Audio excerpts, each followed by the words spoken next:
हनुमान, एक ऐसा नाम जो सुनते ही शक्ति और भक्ति की एक तस्वीर हम सबके मन में उभर आती है।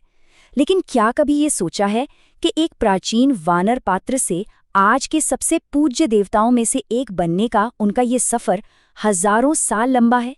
आइए इसी असाधारण विकास की कहानी को परत दर परत समझते हैं।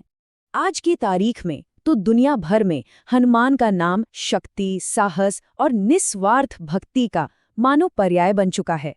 मंदिरों की दीवारों से लेकर बच्चों की कॉमिक्स तक उनकी मौजूदगी हर जगह है। तो फिर सवाल तो यही उठता है कि आखिर एक प्राचीन वानर पात्र आज के सबसे पूज्य देवताओं में से एक बन कैसे गया? सोचिए, ये कोई छोटा-मोटा बदलाव तो है नहीं। चलिए इस दिलचस्प सफर की परतों को एक-एक करके खोलते हैं। तो इस कहानी की शुरुआत होती है बहुत बहुत पहले, उनके प्राचीन उद्भव से। एक ऐसे दौर से जब वे कोई प्रमुख देवता नहीं थे, बल्कि एक दिव्य सहायक की भूमिका में नजर आते थे। ये टाइमलाइन हमें दिखाती है कि हनुमान का स्वरूप कितनी लंबी और गहरी यात्रा के बाद बना है। जरा सोचिए, पहला धुंधला सा संकेत मिलता है करीब 1500 ईसा पूर्व के ऋग्वेद में, वृषाकपि के रूप में। फिर सदियों बाद लगभग 3री सदी ईसा पूर्व में वाल्मीकि रामायण में वे एक साफ साफ पात्र बनकर उभरते हैं। और एक प्रमुख देवता के तौर पर उनकी पूजा शुरू होने में तो और भी वक्त लगा, जिसका उदय 2री सहस्राब्दी में जाकर हुआ। तो आखिर ये वृषाकपि कौन थे? देखिए, ऋग्वेद के एक भजन में इस नाम का जिक्र एक बहुत ही ऊर्जावान दिव्य वानर के रूप में मिलता है। ये सीधे सीधे हनुमान का नाम तो नहीं, लेकिन कई विद्वान ये मानते हैं कि यहीं से एक दिव्य वानर की वो कल्पना शुरू होती है जो आगे चलकर हनुमान के विराट चरित्र का आधार बनी। और उस दौर में उनकी क्या हैसियत थी, इसका अंदाजा वाल्मीकि रामायण में सीता के शुरुआती संदेह से लग जाता है। वे पूछती हैं, मनुष्यों और वानरों के बीच संबंध कैसे हो सकता है? ये सवाल दिखाता है कि उस दौर में हनुमान को एक असाधारण सहायक के तौर पर तो देखा गया, लेकिन एक पूज्य देवता के रूप में नहीं। तो जैसा हमने देखा, शुरुआती महाकाव्यों में हनुमान की भूमिका एक बहुत ही शक्तिशाली दूत और वफादार सहयोगी की थी। कहानी के लिए उनका किरदार बेहद जरूरी था, पर भक्ति का केंद्र बिंदु वे खुद नहीं थे, बल्कि राम ही थे। और फिर आता है कहानी में एक बहुत बड़ा, एक निर्णायक मोड़, भक्ति का दौर। ये वो समय था जब शक्ति और समर्पण का एक ऐसा संगम हुआ जिसने हनुमान के चरित्र को हमेशा के लिए बदल कर रख दिया। हनुमान की लोकप्रियता का राज असल में उनके चरित्र के 2 महान गुणों के संगम में छिपा है। एक तरफ है शक्ति, मतलब कि असाधारण शारीरिक बल और कुछ भी कर गुजरने की वीरता, और दूसरी तरफ है भक्ति, अपने भगवान राम के प्रति गहरा, भावुक और पूर्ण समर्पण। जब ये दोनों गुण एक ही पात्र में मिले तो वो वाकई अद्वितीय बन गए।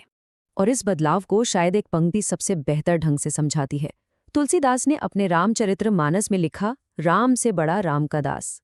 इस एक सोच ने ही हनुमान को सिर्फ एक सहायक की भूमिका से उठाकर आदर्श भक्त के सबसे ऊंचे सिंहासन पर बैठा दिया। तो मध्ययुगीन भक्ति आंदोलन ने हनुमान को एक आदर्श भक्त के रूप में समाज के सामने रखा। अब उनकी सेवा और निष्ठा सिर्फ एक कहानी का हिस्सा नहीं रही, बल्कि ईश्वर तक पहुंचने का एक जीता जागता रास्ता बन गई। जैसे जैसे लोगों की श्रद्धा बढ़ी, वैसे वैसे कला में हनुमान का स्वरूप भी बदलता गया।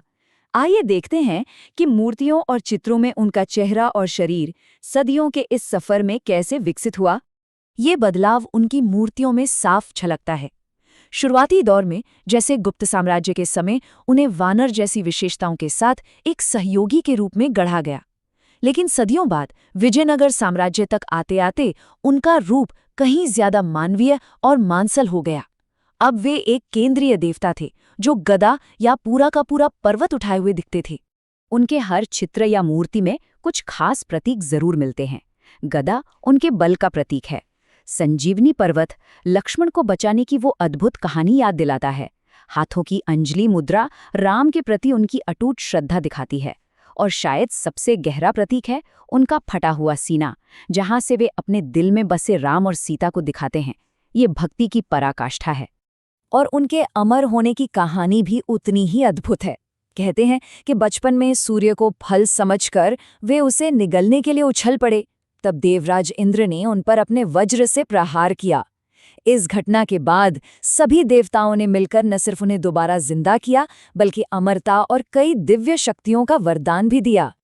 इन्हीं वरदानों से उन्हें मिली कुछ अद्भुत शक्तियां, जो आज भी उनकी पूजा का केंद्र हैं। वे चिरंजीवी हैं, यानी अमर। वे कामरूपी हैं, मतलब अपनी इच्छा से कोई भी रूप ले सकते हैं। वे ब्रह्मचारी हैं, जो आत्मसंयम का सर्वोच्च प्रतीक है। और शायद सबसे ज्यादा महत्वपूर्ण, वे संकट मोचन हैं, अपने भक्तों की हर बाधा को दूर करने वाले। लेकिन हनुमान की कहानी सिर्फ एक धर्म या एक देश तक ही सीमित नहीं रही। चलिए अब देखते हैं कि कैसे वे अपनी परंपरा की सीमाओं को लांघकर एक स्थायी और सार्वभौमिक प्रतीक बन गए। हनुमान की अपील इतनी व्यापक है कि दुनिया भर की संस्कृतियों और धर्मों ने उन्हें अपने अपने अंदाज में अपनाया है। हिंदू धर्म में वे आदर्श भक्त हैं, तो जैन परंपरा में एक अलौकिक विद्याधर, बौद्ध और सिख धर्म में भी उनका जिक्र मिलता है, और दक्षिण पूर्व एशिया में तो थाईलैंड की रामायण रामकियन में वे एक सेंट्रल हीरो के रूप में चमकते हैं। और आज के समय में तो हनुमान का प्रभाव हर तरफ नजर आता है। दुनिया भर में बने हजारों मंदिर और विशाल मूर्तियां उनकी वैश्विक भक्ति का सबूत हैं। पॉप कल्चर में वे एनिमेटेड फिल्मों और कॉमिक्स के जरिए नई पीढ़ी के हीरो बन चुके हैं। और हाँ, कई बार उन्हें शक्ति, एकता और प्रतिरोध के एक शक्तिशाली प्रतीक के तौर पर भी देखा जाता है। तो एक जंगल में रहने वाले दूत से लेकर निस्वार्थ सेवा और अटूट शक्ति के वैश्विक प्रतीक तक हनुमान की ये यात्रा वाकई में असाधारण है।